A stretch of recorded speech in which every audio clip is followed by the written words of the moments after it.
Hi, my name is Graham Resnick. I'm a filmmaker, writer, director, sound designer, and I started working with Larry Fessenden about 10, 15 years ago through my friend Ty West, who I grew up with, and have done a lot of sound design with on his films. And he was producing Ty's films at the time, and Ty introduced me to Larry. Larry produced my first feature, and we've written together on several projects. My name is Larry Fessenden. I'm a filmmaker.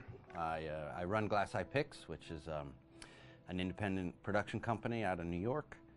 We make indie movies, a lot of scary movies as well. I got a call to audition to write this video game. And I called my pal Graham Resnick because Graham's a gamer. And while I thought I could offer something to the idea of writing this multi-branching story, I knew that I would want Graham's expertise as a lover of gameplay, since I guess games were started. So and just as a lover. And as a lover, yes. Which is why there's so many sex jokes in the game. There was one Italian website that did say the Larry that's Fessenden right. and Graham Resnick, the two lovers behind Until Dawn. Come here.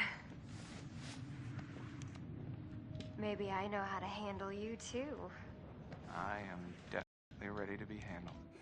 So I wanted Graham by my side. Yeah, and we got the gig, and it's been an amazing ride.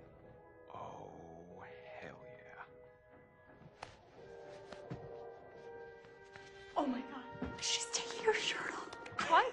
Oh my god. Matt, what are you doing here?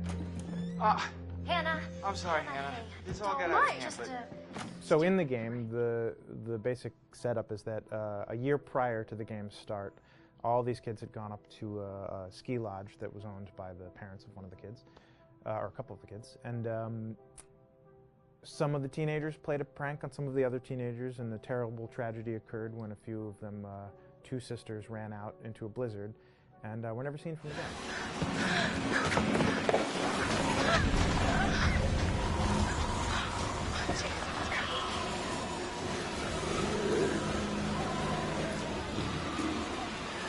So now, a year later, this is kind of torn apart, this group of friends. They've gone through some trials and tribulations in the past year. The brother of the two girls has had a lot of psychological issues, and to kind of help him cope and help them all get over it, they all returned to the lodge a year later, back up on the mountain.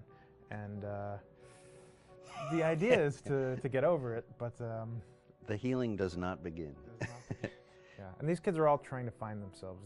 They've been through a trauma, but in general, they're just teenagers trying to figure out who they are. So they're all kind of falling into the patterns, the stereotypes, the characters they see on TV and in the movies. I think we were very interested in taking genre tropes and kind of making them sort of refresh them.